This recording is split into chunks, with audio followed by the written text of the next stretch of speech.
My name is Shayla Solomon, and I have the distinct honor and privilege of serving as the moderator for tonight.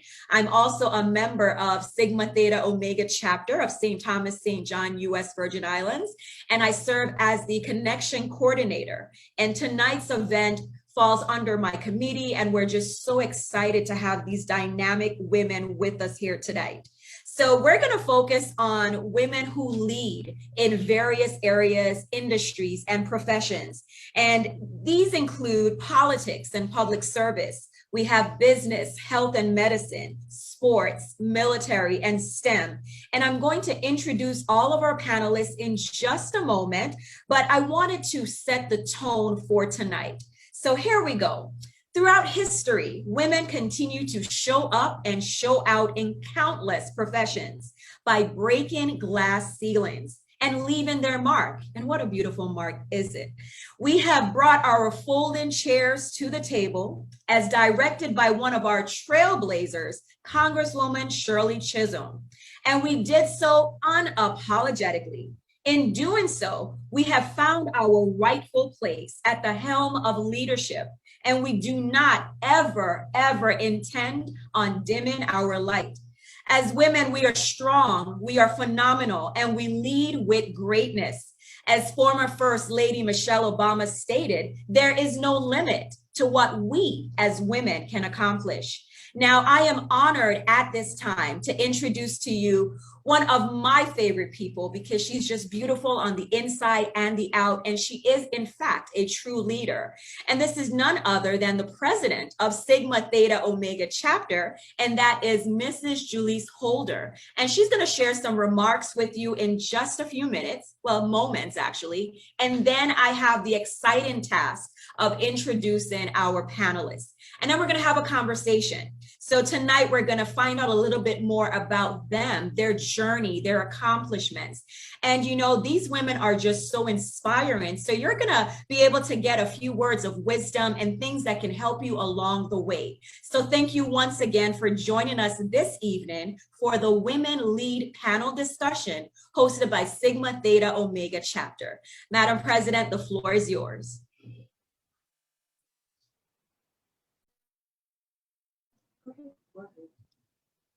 Welcome, welcome, welcome, ladies. Good evening to our viewing audience, to our esteemed panelists, and to our moderator and host, the lovely Sora Shayla Sullivan. My name is Julisse Holder, and I'm the president of Alpha Kappa Alpha Incorporated, Sigma Theta Omega Chapter on the islands of St. Thomas and St. John, U.S. Virgin Islands. And on behalf of my 55 plus members, I would like to thank you for coming and joining us this evening. Boy, do we have a treat for you today. Not only have we been celebrating Virgin Islands History Month, but March is also Women's History Month.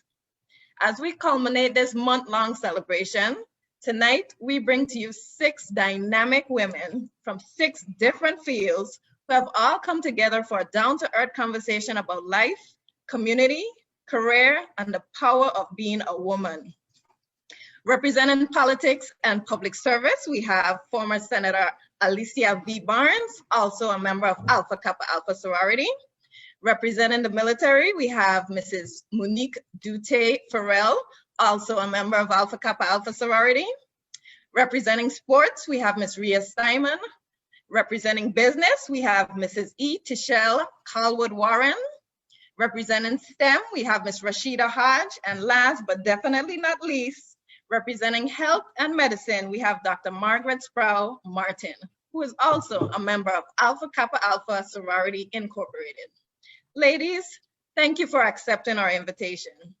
I am definitely excited and I look forward to tonight's chat. Welcome once again. Thank you so much for those wonderful remarks, Madam President. At this time now, I'm going to introduce to our viewers the panelists. Now, I could spend all day with just one of these women. We could have an entire panel discussion with each of them, and it could last for 5 hours because they are just so extraordinary. But I'm going to share just a few tidbits. And you know what we're going to do is We're going to provide their full biography on our social media pages because I know there's so much that we just won't have the time to share. But hopefully in our dialogue and conversation tonight, you'll get an opportunity to learn more about them. So Rashida Hodge, Rashida, wave to all the folks that are tuning in. Yes, there she is. She is a technologist and executive leader at the forefront of artificial intelligence and emerging technologies that are changing how business operate. She leads technology innovation strategy, develops diverse teams, and orchestrates global technology transformations. Dubbed the superhero of IBM Watson AI, Rashida led the commercialization and global launch of IBM Watson, where she influenced the development and scale of IBM's most significant technologies and rose to be the highest, hear me clearly, ladies and gentlemen, rose to be the highest ranked African-American woman executive. Currently, she leads the data and AI customer success worldwide commercial business at Microsoft, accelerating data-driven digital transformation for customers. I got to say this slowly because, you know, with technology folks and stuff, you got some big words here, Rashida, in your biography, but we're going to get through this.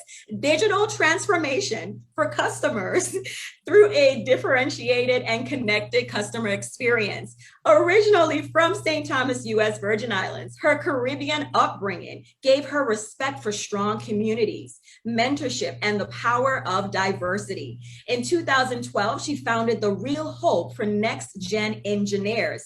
And this was an endowment at her alma mater, North Carolina State University. In 2020, she became founding partner of the How Women Invest VC Fund, focused on investing in and amplifying female-led and female majority-owned companies.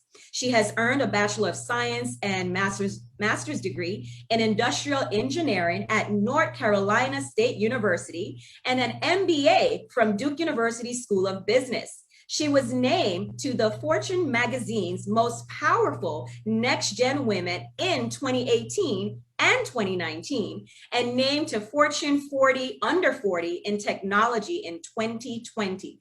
Ladies and gentlemen, amazing, amazing, amazing. I can't wait to talk to you, Rashida, because you are listen, I Googled you, just a little sidebar. You can Google any of our panelists, right? And oh my goodness, I Googled Rashida and her picture pops up everywhere. She is like the person at the top of her field. And we are just so proud of you. But I'm going to continue with my introductions. You know, I get a little excited when women are just doing such phenomenal things.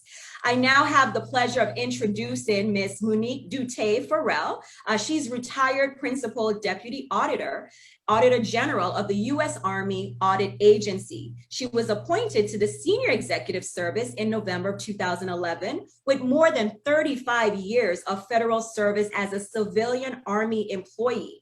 And she retired from that position of Principal Deputy Auditor General for the U.S. Army in 2020. And she's been enjoying the beaches and retirement. And we just love it, Sora Monique. We love it. We love it. In this position, she was Principal Advisor to the Auditor General of the Army on all matters relating to the agency's audit mission and operations. She was responsible for developing and overseeing the execution of the Army's internal audit plan, and was also responsible for the day-to-day operations of the Agency Operations Center and its 19 field offices. She was deployed to Iraq and Afghanistan and Kuwait for almost 2 years as a civilian employee to conduct audits in a combat environment. She also previously served as the director of the Army's sexual harassment, assault response, and prevention program, and that's called SHARP. She has a master's degree in policy management from Georgetown University, a bachelor's degree in accounting from Hampton University, and she's also a graduate of St. Peter and Paul Cathedral School. I know your folks are watching, your Jaguars, and she is a proud member, an active member of Alpha Kappa Alpha Sorority Incorporated. Thank you so much. Sora Monique, wave to everyone who can see you. Yes, yes, yes. Moving right along, we have Dr. Margaret Sproul Martin, and she's a native Virgin Islander from St. John's. So we have a St. Jonian in the house. She was valedictorian of the Charlotte Amalia High School class of 1982 in the house. She graduated from the University of Detroit in Michigan. She achieved a Bachelor of Science degree in biology in 3 years. And she also was a graduate of Harvard Medical School and Harvard School of Public Health. You know, we just love when people go to Harvard, you know, so kudos to you, Sora Margaret, a graduate of Harvard Medical School and Harvard School of Public Health.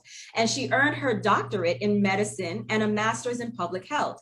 She completed her residency at the Emory University in Atlanta, Georgia.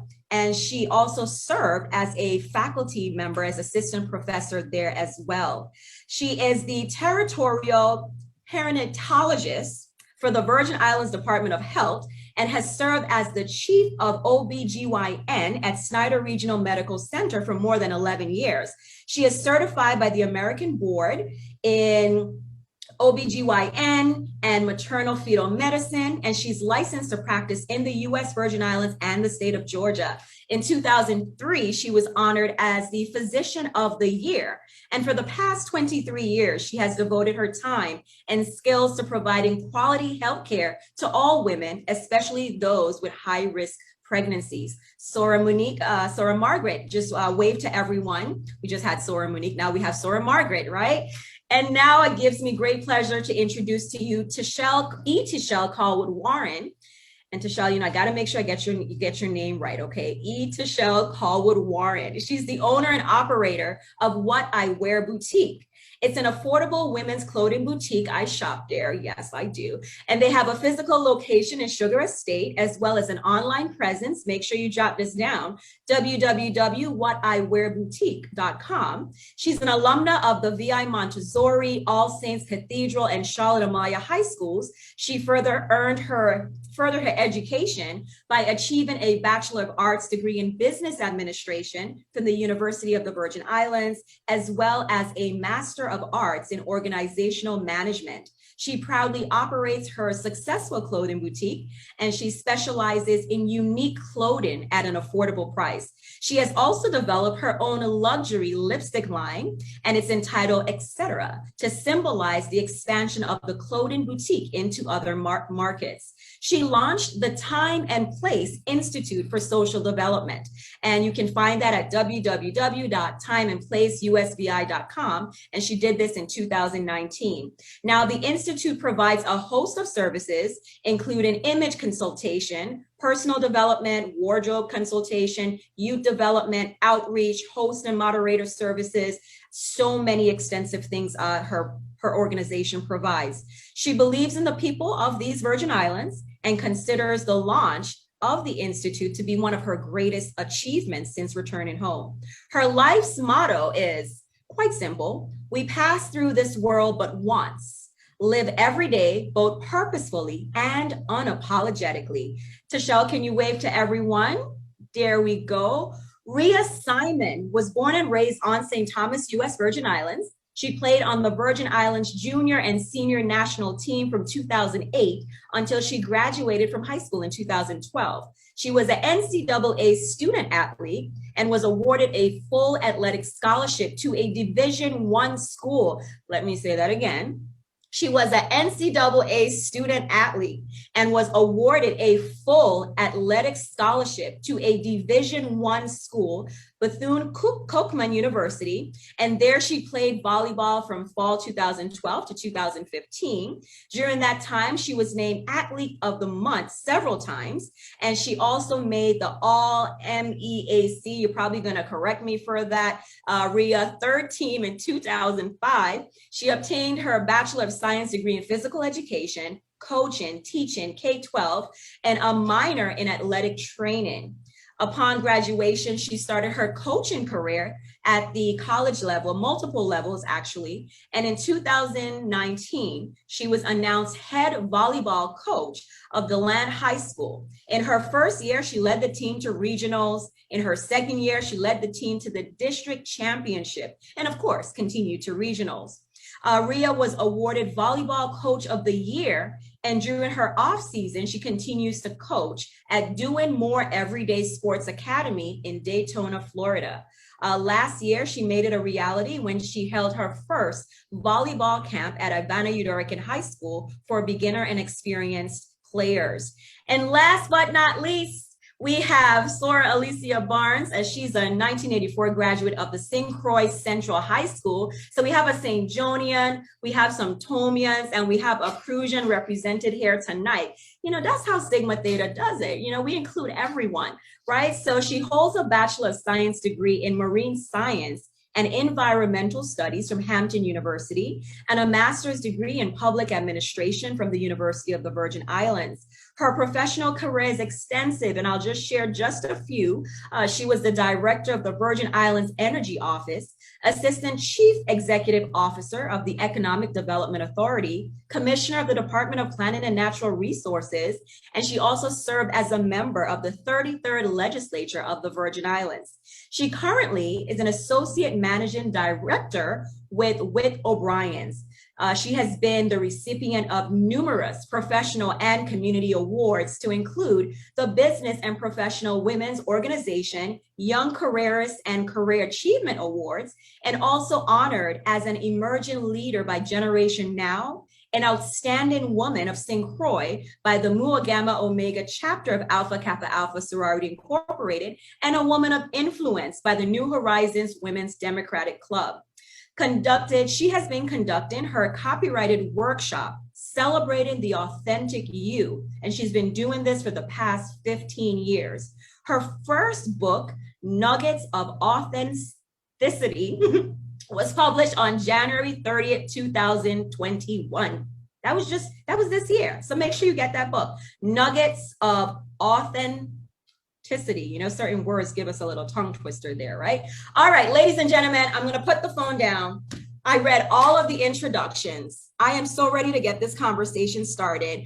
I just want to say thank you, thank you, thank you. On behalf of Madam President, on behalf of the chapter, we are just so glad to have you here. We're going to get just a few questions in. I know we're probably going to have to do this again sometime, but just let's get the dialogue started. As our president indicated, March, we are celebrating Women's History Month. And today we purposefully held our panel discussion today, the final day of March for Women's History Month. And we're also celebrating Virgin Islands History Month. Now, I know that all of you are from the Virgin Islands. You have roots here. You went to school here. You grew up here. So I want to find out what it means for you, right? And we have some questions here. I'm not going to get too off on a tangent, but as a woman of Virgin Islands and Caribbean heritage, how have you used the traditions, the values, the morals, the culture to influence your decisions as a woman in your field? Because, you know, being born and raised with that Caribbean upbringing and that Caribbean culture, we have a lot. I know many of you mentioned it in your biography. So the floor is going to be open. As a woman, how has being from the Virgin Islands helped to shape or influence your decisions for your particular career fields? I can jump in there. I found when I moved to the States back in, I can't remember, about 1995, 1996, you know, we know that we're on an island. I had traveled a lot, but I don't think we understand how unique we are and how significant who we are and the way we were raised can be in the workplace. I was working for the Treasury Department at that time. We tend to go to the States and mask our accents and do our level best to assimilate. I think we should do the opposite.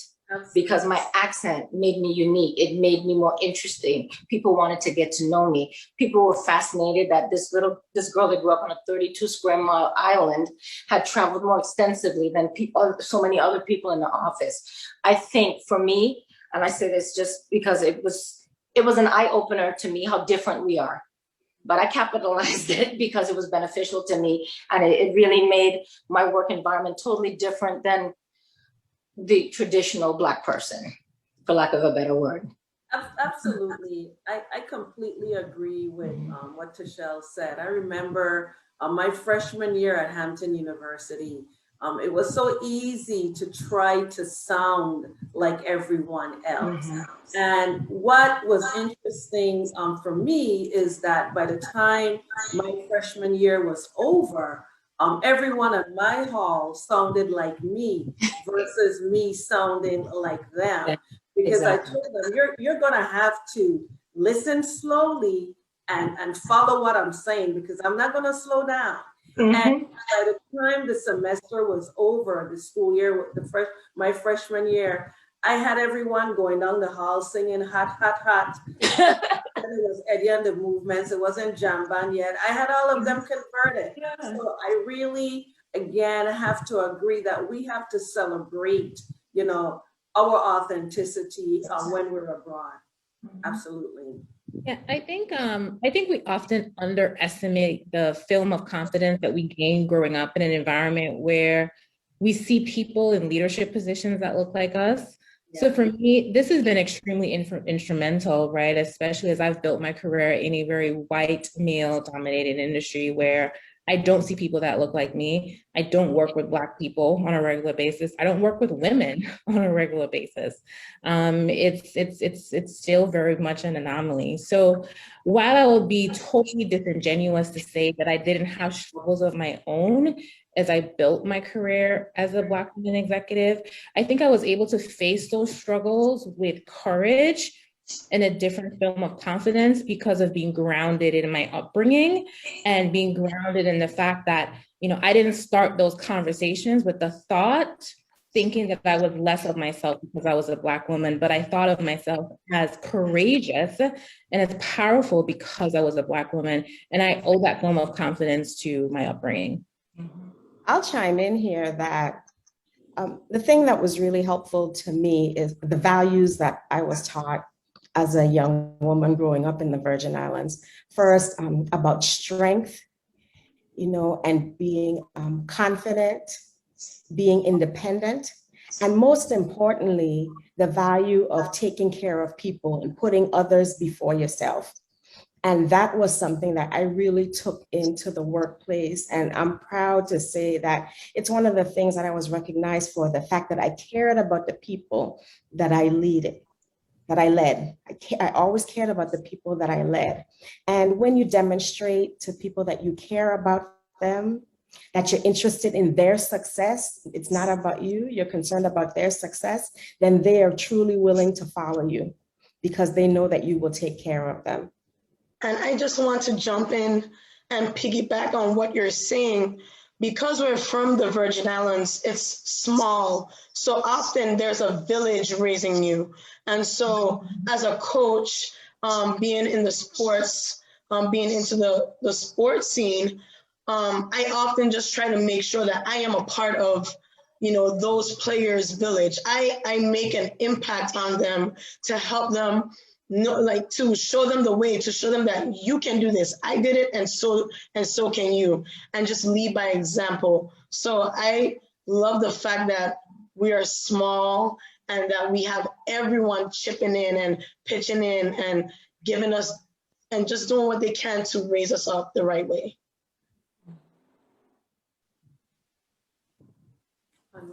She's Hi, on Margaret, mute. you're muted. I'm so sorry. I guess I'm the last to chime in. And I just want to echo, you guys covered it so beautifully, what it means to be someone from the Virgin Islands. I often reflect on my upbringing here in the VI and how unique it was.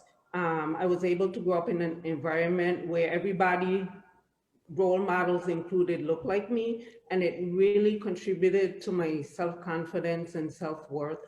I knew I could be successful. I didn't have any doubt that I could be successful.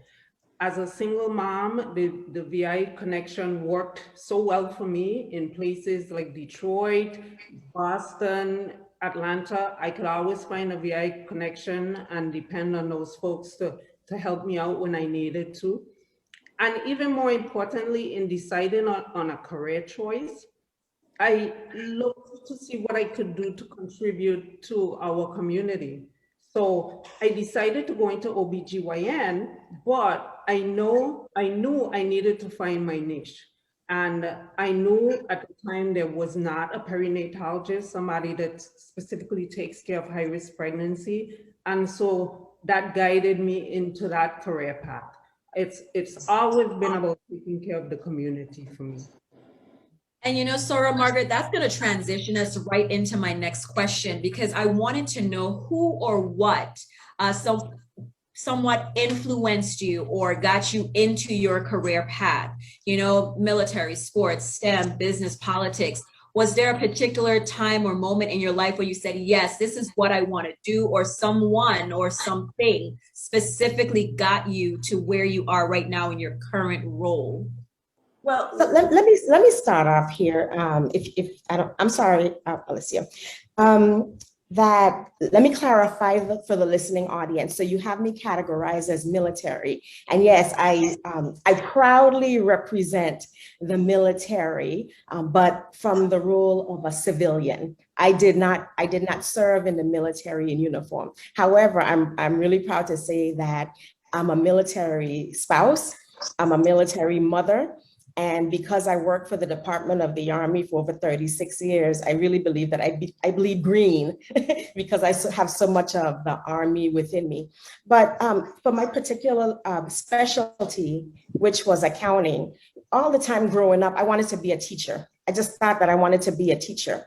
I loved learning and I wanted to influence young people. But then when I got into high school and I started paying attention to what my mother was doing, and she was my inspiration. And my mother worked at the concrete company, which we all know had so many different names, whether it was DevCon, Control Concrete, Heavy Materials, whatever it was. And she was the business manager. She did the accounting and the bookkeeping for them. And I used to sit and watch her. I used to go to her office sometimes, and I fell in love with that. So that's what drove me to go into the field of accounting. But then in terms of being connected to the military, I met my husband at Hampton. And he was in the ROTC program. He had been enlisted in the Army first, and he was there to get his college degree. And so he was going back into the Army, and he made it clear he was going to make a life career of being in the Army. And so I said to him, well, if you are going to marry me, you need to understand that I always wanted to have a career. I'm not going to be a stay-at-home mom. And so I knew that I needed to figure out a way that I could have my career and pair that with the life of being the wife of a military officer. And so that's how I found the Army Audit Agency. And I give him credit for helping me find the Army Audit Agency. And I was able to have a successful career. And so that was my inspiration. My mother starting in terms of the focus in the accounting field, and then my husband and being a military spouse and going into the military. Well, in terms of, two women, I would say, who inspired me. I want to begin with my mother. My mother just demonstrated to me clearly just basically how to make lemonade out of lemons. I mean, I would see her come home from work, prepare a meal for all of us, and get dressed to go to night school so she could get her high school diploma. And just seeing how driven and focused she was, I just could not fail her. I just felt compelled to have what she did to make it worth it, because I knew she was doing it for us. And I wanted to let her know that I noticed and that it mattered to me. And then Gloria Canigata Waterman, I would always credit her because she was the first woman that I saw that looked like me. And I'm talking about Black like me, confident, secure, she just knew what she was about, and she commanded respect. And so as a little girl, I researched her. And I learned that she went to Hampton University. So I applied to Hampton University. And I learned that she was an AKA. So when I went to Hampton, I walked on that campus knowing that I would become an AKA. I went there with a mission because she was that professional role model for me, also being in the science field as well. So you never know who is watching, because at that time, she did not even know that I noticed her and the impact that she had on me. And so combining what I saw in my mother, Norma Barnes, and Sora Gloria, I credit both of those women for significantly for me being the woman that I am today. Well, I'd like to say that when women support each other, incredible things happen. So there are 3 women in my life that in my career field that have inspired me. Some that came before me and some that came after me.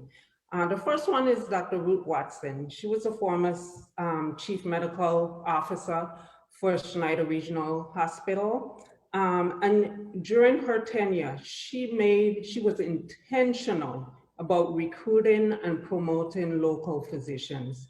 I mean, she really made it happen. She brought a lot of physicians. She recruited them and welcomed them home. And I think that Schneider Regional really progressed because of that. The second person is Dr. Beverly Banks Randall. And a lot of you may not know her, but she's the neonatologist at the hospital. And she single-handedly, of course, with the assistance of the nurses, run a first-class NICU with very, very little resources. And the third person is my colleague, Dr. Christine Lloyd, who is really a lesson in compassion, competence, integrity, and professionalism.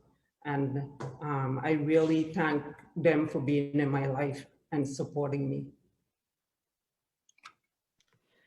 The greatest influences, the people who influenced me was first and foremost my mom. She was a guidance counselor at Eudorican High School for just about 20 years. And over those 20 years, I watched her not only be a counselor to those students, but be a mentor, be a parent when some parents were absent. And so she really inspired me to go into education. And so I am forever grateful for her, watching her example. She is the reason why I have those great relationships with my students today. The second person that I thank for who I am today is Isaac Raphael. He's actually from St. Croix. He was the coach at Bethune-Cookman when I got recruited to go. He believed in me, and so he gave me a shot. And my second year at Bethune-Cookman, unfortunately, I got injured. And so in the spring, when everybody else was training, I had to sit out and just watch them play. And so he took me under his wing. He taught me the game. And he was the first person to say, hey, Rhea, you are going to be an amazing coach one day. I can see it. And so I didn't see it, but I said, well, if you see it, I'm going to give it a shot. And so I am grateful for his belief in me, because I would have never tried to do it.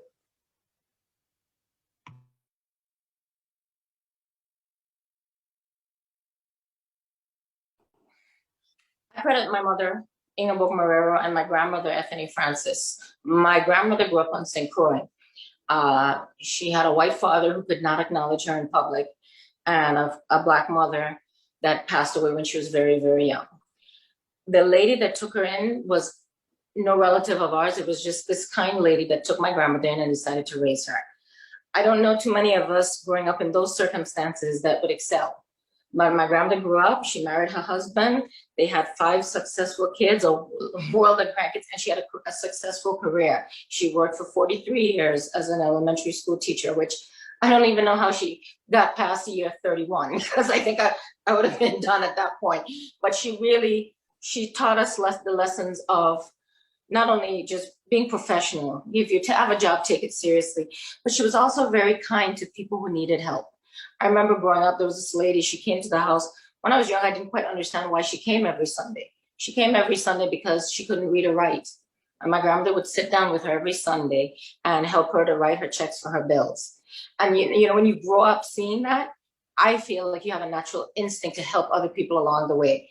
My mother, mother of 4 children, she got remarried 30 years ago, but she was also a teacher. And my mom completed her undergraduate degree while also teaching. And at that point, they didn't provide a stipend when you did student teaching. You just had to take off time and manage however you did. And I watched my mom come home every night and get on the sewing machine and sew clothes for people to make the difference between what she just no longer had. And I mean, it wasn't easy, but she did it. And she did it with pride. And she was always professional. She always went to work on time, instilled in us the importance of punctuality, professionalism, and kindness. And every year, maybe not every year, but she would pick one person from her class that maybe their family wasn't as strong as the other kids. And she would bring them by the house and they kind of became family to us. So it's in me to help people. And I think that's why I started the new business, Time and Place, because it's really important to me to feel like I've helped people along the way. Yeah, I think moms are popular this evening. Oh, yeah. And shout out to all the moms out there. You know, I am because of my mother, full stop, period. And, you know, for me, what I credit it to is, you know, my mom taught me how to be curious and to explore. I'm an engineer, not because I saw engineers. I didn't grow up seeing engineers. I didn't even know what industrial engineering was. But, you know, I read about it in a book. And I went to my mom, and my mom helped me explore my curiosity. You know, she helped me get educated on the types of options that were available for me as an engineer, and, you know, helped me to pursue my career with confidence. So I do think, you know, for me, I always say that I think awareness brings clarity and awareness brings opportunity. And I wouldn't have the opportunity that I have today if my mother didn't, you know, teach me that there was a much bigger world that was out there and I could be a big part of it. And so I always encourage my mentees and others to be curious, because if I just looked what I saw growing up, I would never be an engineer because I didn't see them. And so I'm grateful that my mother allowed me to be curious and taught me to explore that I could imagine myself to do and to be anything, you know, through reading, because through that imagination, I had belief, and through that belief, I became. And you know, Rashida, that's going to transition us right to my next question, because oftentimes there are non-traditional industries for women. You know, there are careers that are male dominated, and even dominated by a particular race, as you mentioned in your introduction. So for you in STEM, and I mean, artificial intelligence, you are leading this entire field. What can we do to encourage young women to feel empowered? Let's say they don't have someone in the household who can support them and saying, you know, you can explore your curiosity and read this book. So what can we do to empower young girls and women to really pursue things that may be outside the box, whether it's owning your own business or stepping out and not just being on the team, but coaching the team and going to medical school and getting into STEM and politics and all of these things. So each of you can answer, but how can we right now, because they're listening, they're tuning in, how can we empower and encourage young women to tap into the greatness that they possess? I think there's 2 things. First of all, I would say, one, don't be afraid to travel the road less traveled by. It's one of my favorite quotes by Robert Frost. You know, a lot of times we are afraid to take those roads less traveled by, but when you take them, you realize that there is a multitude of opportunities that are there. And, you know, the second one is, you know, I'll say, look, I didn't architect my career the way that it's landed. I'm still amazed about what I have been able to accomplish, but I credit my accomplishments to saying yes to the things that most people said no to. I remember when I was asked to go to China. I mean, this was back in the early 2000s when no one wanted to go to China and work. I remember when, you know, my manager came to the meeting and asked, I was the only one that raised my hand, and I kind of looked around and I said, oh boy, I guess I'm it. Right. And same thing happened when I was asked to go to Slovakia and Central Europe. I couldn't identify Slovakia on the map. I kind of knew where it was, but I couldn't pass the pick the country test, but I packed up my bags and I spent 4 years in, a foreign country. But what did that do? That allowed me to differentiate myself. And it opened me up to opportunities where, I could create blueprints and create frameworks and be the person, that has driven that success. So I think we can't be afraid to have that courage. And I think that's just really important. Say yes to the things that people say no to, and take the road less traveled by. I think it's important. I'd like to say that I think, first of all, it's important to. Sora Monique, we're going to have Sora Alicia, and then we'll jump right to you. Absolutely. Thank you. All right. Yeah, I was saying, I think it's important for us to be transparent with our journey. I think oftentimes people see the end result and it may be intimidating, but it's been a journey and many of us have failed, fallen, gotten back up. And so I think it's important when we try to encourage and embrace that we're also transparent with our flaws, because persons need to know that you're not perfect in this journey and there isn't a perfect outcome, but that you pursue purpose at all costs, notwithstanding the challenges that you may have. So I think to just break down the walls of intimidation, where we may appear larger than life, and to really just be real and let folks know that it took a lot of sacrifices, a lot of challenges, a lot of setbacks, a lot of disappointments along this journey. But what we all have in common is that we never gave up, and we continue to not give up, notwithstanding the challenges. And I think that if we are transparent in the process, that would create a greater degree of comfort for persons to, again, feel encouraged to embrace their journey as well. Yes, I absolutely agree with you, Sora. Let's see. Yeah, I also think that before you can even get to that point, young women need to understand what is in the realm of possibility.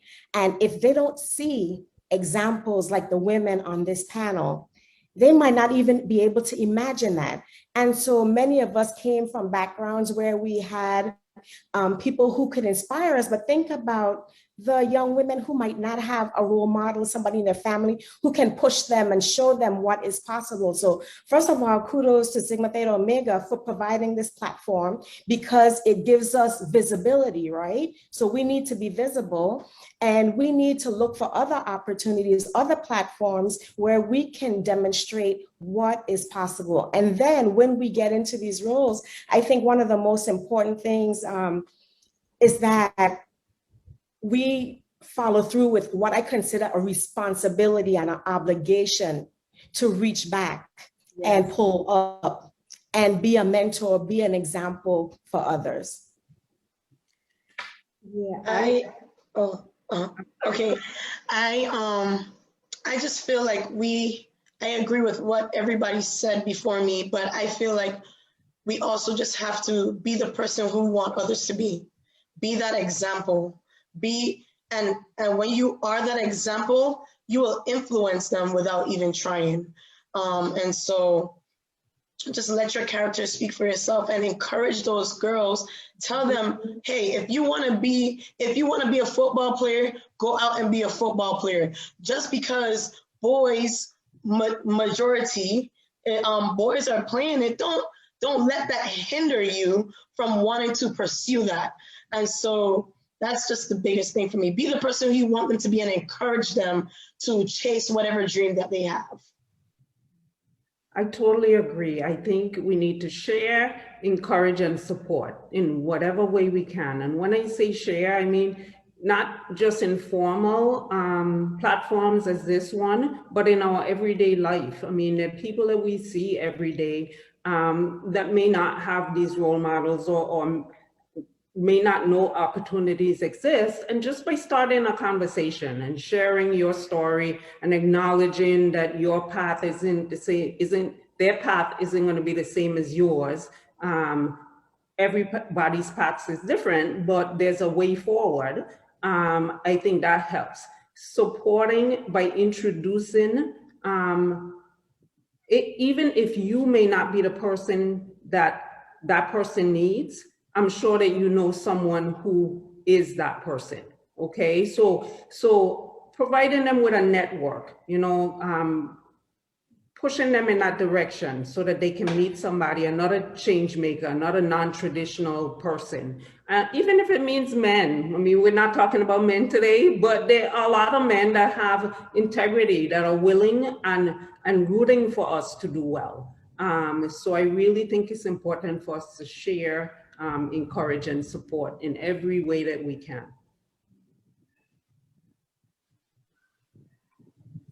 I'm going to now start a rapid round. So our responses are going to be quick. Okay. It's going to have a little range of questions here. So here we go. The first thing that comes to your mind when I ask these questions. Okay.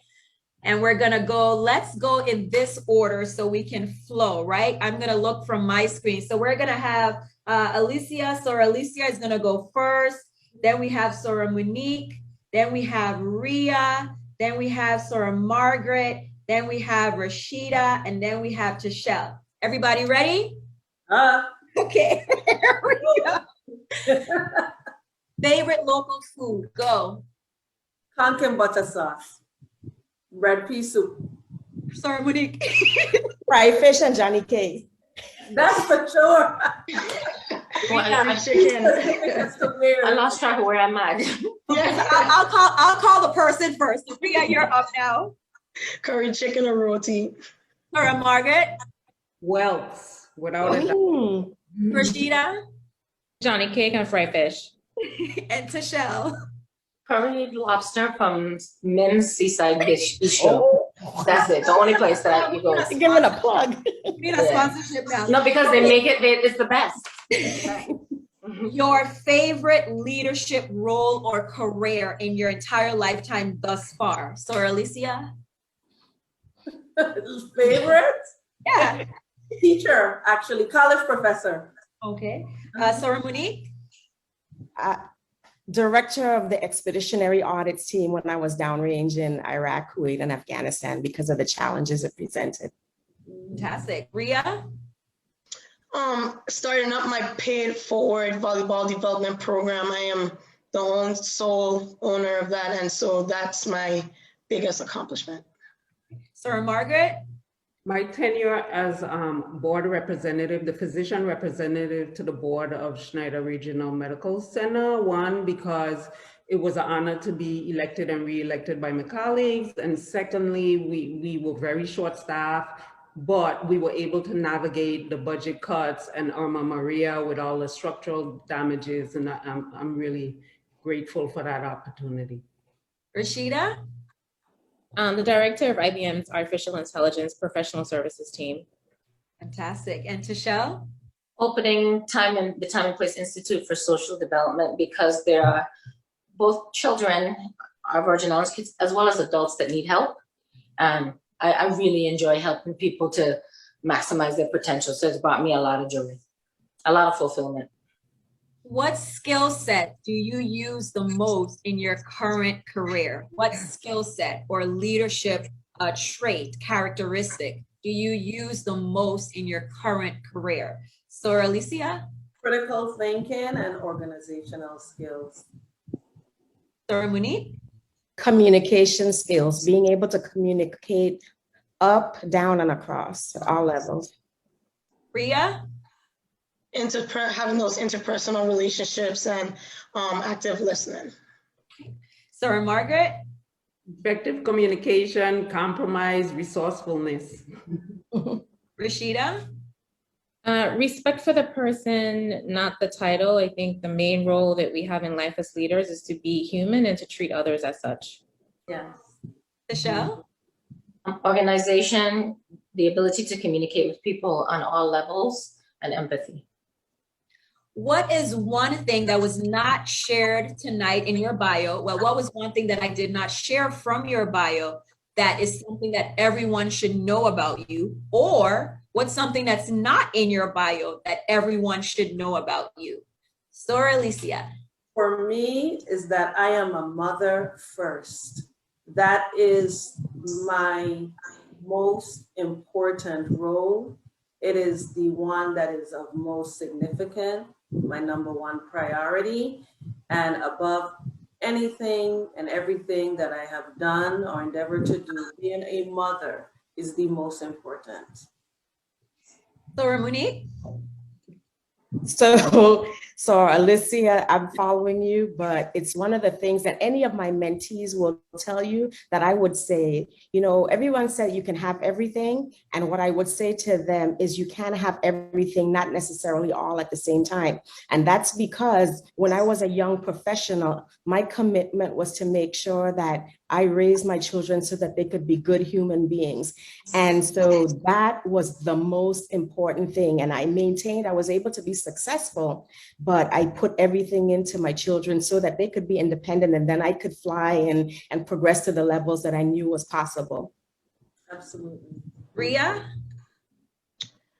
I think for me, it's that I put my family first. I'm really focused on family. It has helped me in my career because I cherish family so much.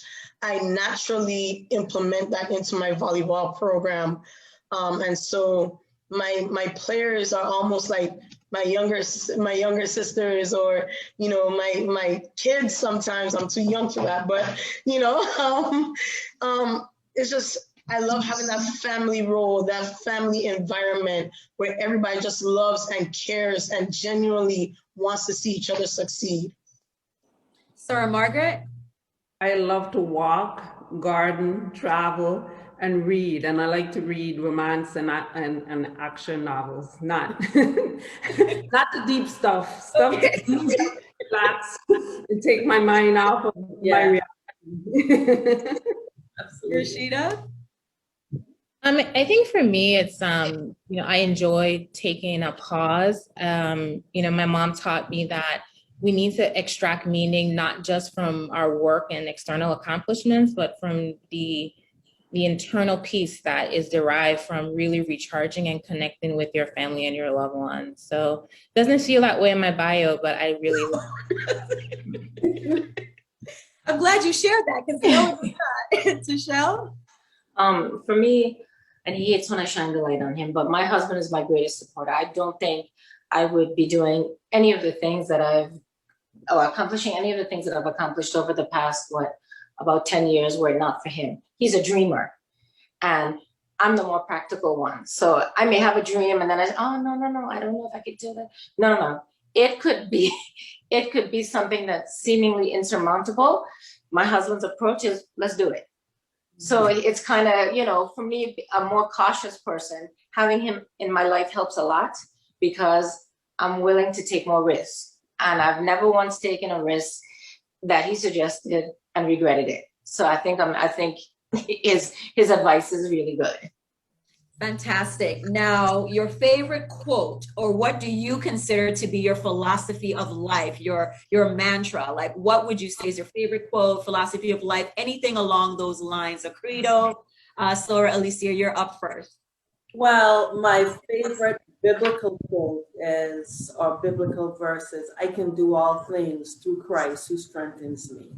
And I truly believe that through the anointing, you can do all things as you rely on the Almighty. And my motto is, I believe that life is best lived when lived with and on purpose, and when we embrace our authenticity. Sora Monique? So my favorite quote is that success doesn't come from what you do occasionally. It comes from what you do consistently. And that has proved true for me. And then my philosophy is just about treating people with dignity and respect, and treating others in the way that you want to be treated. That really is how I try to live my life. Fantastic. Ria? My favorite quote right now is from Stephen Curry, where he said, I have a lot to accomplish, but nothing to prove. And that's how I live my life. I have a lot to accomplish in my life, but I don't have to prove anything to anybody but myself. And my philosophy in life is just to pay it forward. Everybody, I wouldn't be the person I am today without the people who sacrificed and dedicated their life to teaching me the things I know. And so I just want to dedicate my life to giving back to the younger generation and paying it forward, and so that they are able to have the same opportunities that I have. Fantastic. Sarah Margaret? So my favorite quote is, there but for the grace of God I go.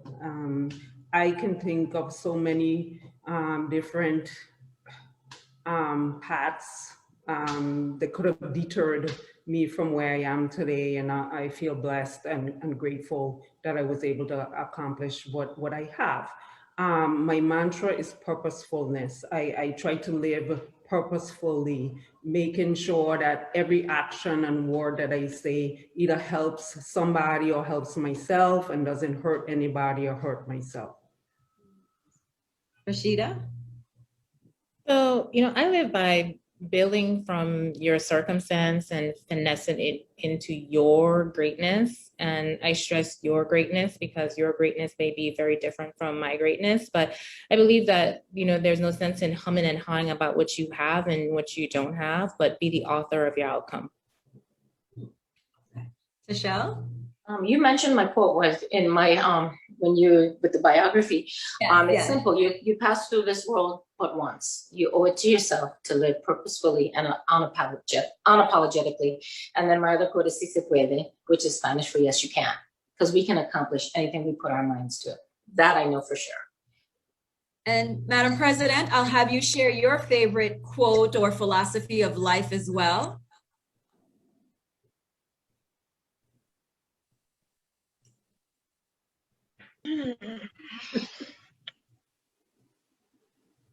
It would have to be something that my dad always says. Life is a funny up thing.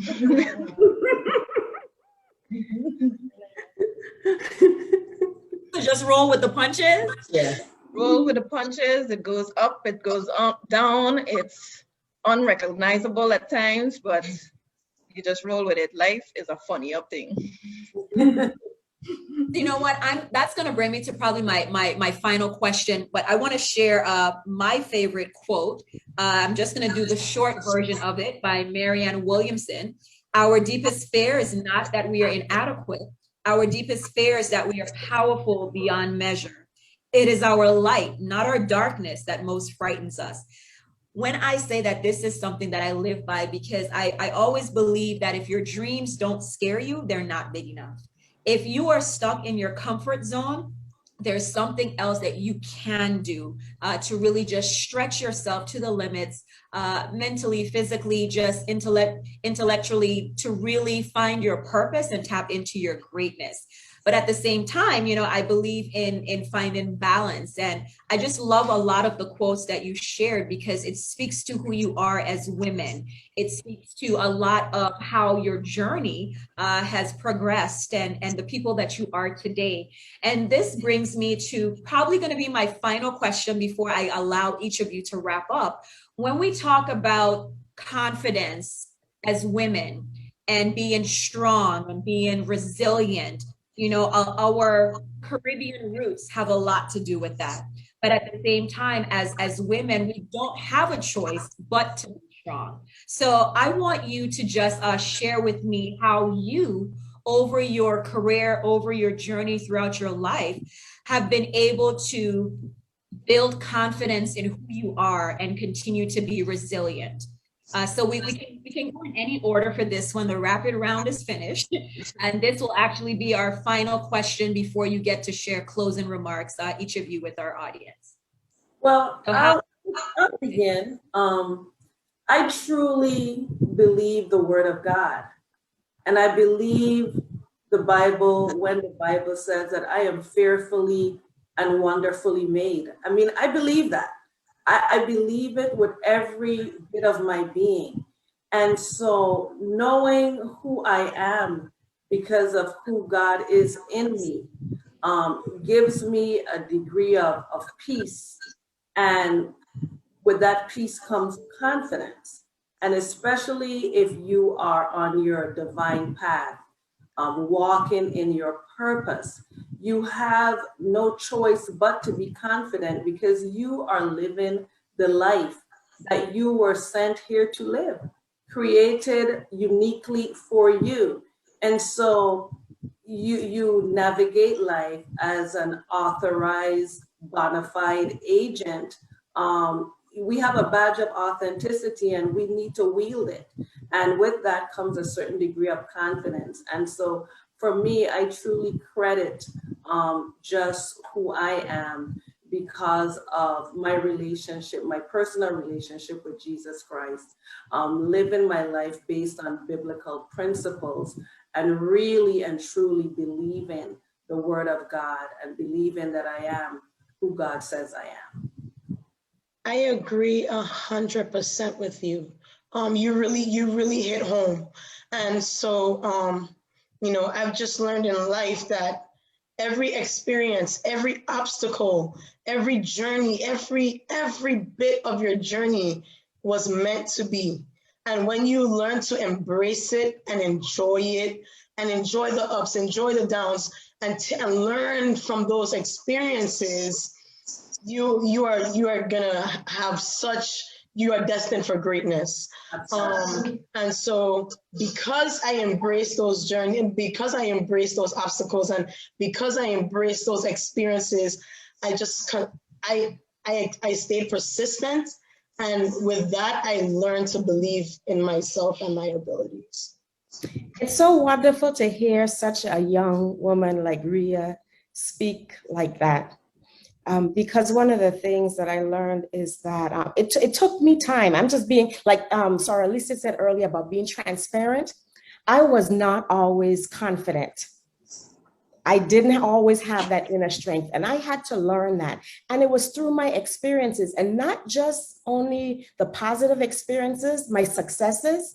It was through, more importantly, through my stumbles, my failures, the things where I had to sit back and look and really do an honest assessment and say, what could I have done differently? And how do I make sure I learn from this experience? So, I say just to be gaining confidence is through repetitive behavior, repetitive positive behavior. Practice makes perfect, and learning from every experience, both good and bad. To piggyback on what Monique just said, I feel like you just literally answered the question for me, because I was always the person that would speak life into others. Yes, you can do it. Anything you want to do, I've got your back. You can do it. But I didn't always speak life into myself. So here I was on a journey. I was in a career that paid well, but it did absolutely nothing for me. And when I started to speak life into myself by way of meditation and just kind of thinking about what I wanted out of this life, I realized that I was going in the total opposite direction than where I needed to go to accomplish what I really wanted to accomplish. But I think it's very important that we speak life into others, but we have to remember to speak life into ourselves as well. As Caribbean women, we're nurturers. As Black women, we're nurturers. But we have to nurture here and here as well, because like they say, you can't pour from an empty cup. And I realized that what I was doing was encouraging everyone else to live and succeed, but maybe not believing that that was something that I should have encouraged within myself as well. Yeah, I mean, this is Rashida. I mean, for me, when I think about building confidence, I think about, vulnerability. I think it's so important, in terms of just building resilience. I think sometimes true courage through confidence is having the humility to say and show that you don't know, or you won't always know the answer. I think as leaders, when we're not vulnerable, that's when we make the biggest mistakes. So I've built confidence by being vulnerable, and it's been a true success point for me. I think it's very important for us to periodically go through introspection, learn our strengths, our weaknesses, continually educate ourselves, take advantage of opportunities for exposure to different things that you may not be in your comfort zone. Like, I love to travel. I love to experience other cultures. And sometimes it's difficult for folks to go outside of their environment, but exposing yourself to other opportunities, as well as adapting to change. For those of us who are a little older, we tend to get settled in our ways, and we need to be able to adapt. Ladies, I cannot thank you all enough for just taking the time tonight to join us for this Women Lead panel. We're up on Facebook Live. We appreciate everyone who took the time to tune in. This was brought to you on behalf of the ladies of Alpha Kappa Alpha Sorority Incorporated, Sigma Theta Omega Chapter. For the entire month of March, we have been celebrating women throughout various initiatives. Every Monday and Wednesday, we highlighted women of excellence in celebration of Women's History Month. For International Women's Day, we joined a campaign, the Choose to Challenge campaign. And now here it is. We are just so happy that we can end the month of March, Women's History Month, with all of you amazing, phenomenal, distinguished women. So I'm gonna let everyone know to continue to always stay tuned to Sigma Theta Omega Chapter's Facebook page and Instagram page. There are so many great programs and initiatives throughout the year that we're going to highlight, especially for women, for young girls, to continue to empower them. Tonight's panel discussion will be rebroadcasted, so we're going to announce that as well on our social media pages, making sure that I get through all of my notes here. And what I'm going to ask now is for just each of you to briefly just wrap up a few final thoughts. We want to make sure that we can end on our time, our set time, but just know that we're going to be calling you guys back very soon so that we can have like a part 2 without the introductions, and then we'll just get straight to the conversation. But any final thoughts for our viewers right now? We have such great feedback from everyone who's tuned in. They're just loving the commentary and the dialogue. So again, I can't thank you enough. I know that Madam President will also share her final little thank yous at the end, but now is your moment, just a few seconds. Any final thoughts before we conclude? Well, I'd just like to thank Sigma Theta Omega, and I just want to thank my fellow panelists. It's been an honor sharing this evening with you. And to every woman or young girl tuning in, you're here for a reason. Get to know you, be, and then pursue your purpose and your passion. This has been great. Thank you. I encourage all to know your worth, live purposefully, weigh your words and actions very carefully because they have a lot of power, and meet others where they are. Pay it forward.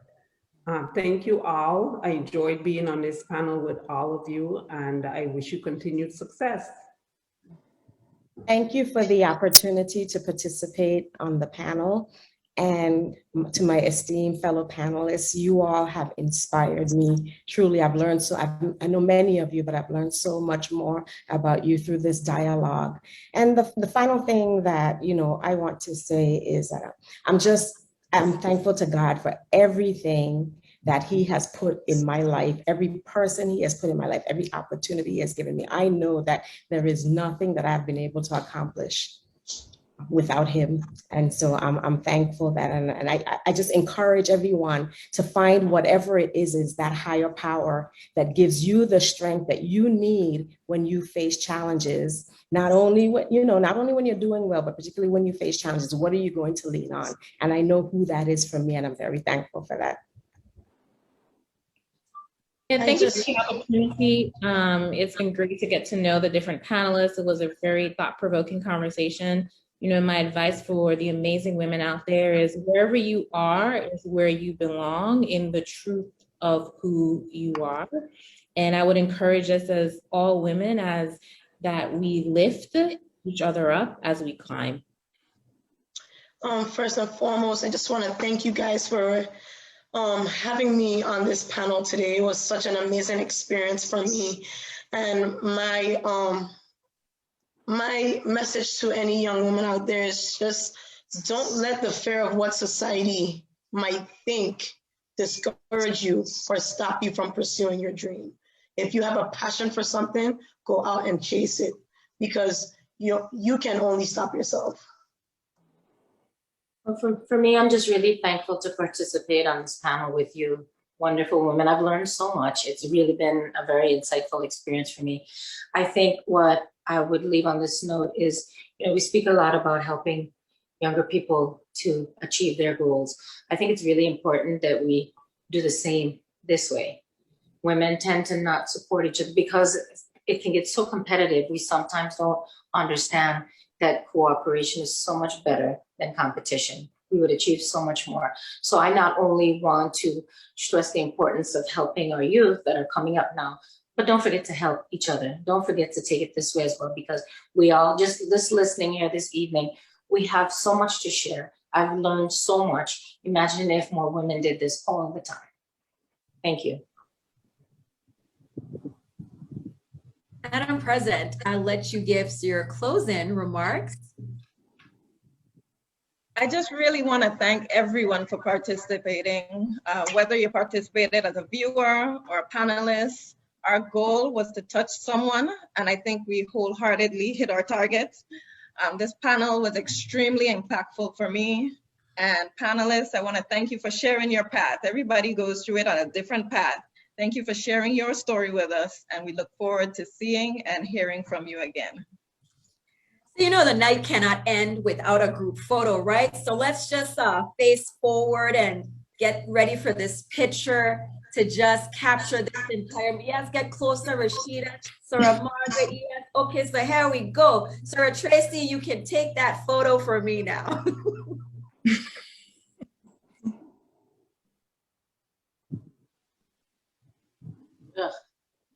Okay, I think we got it, right? Yes.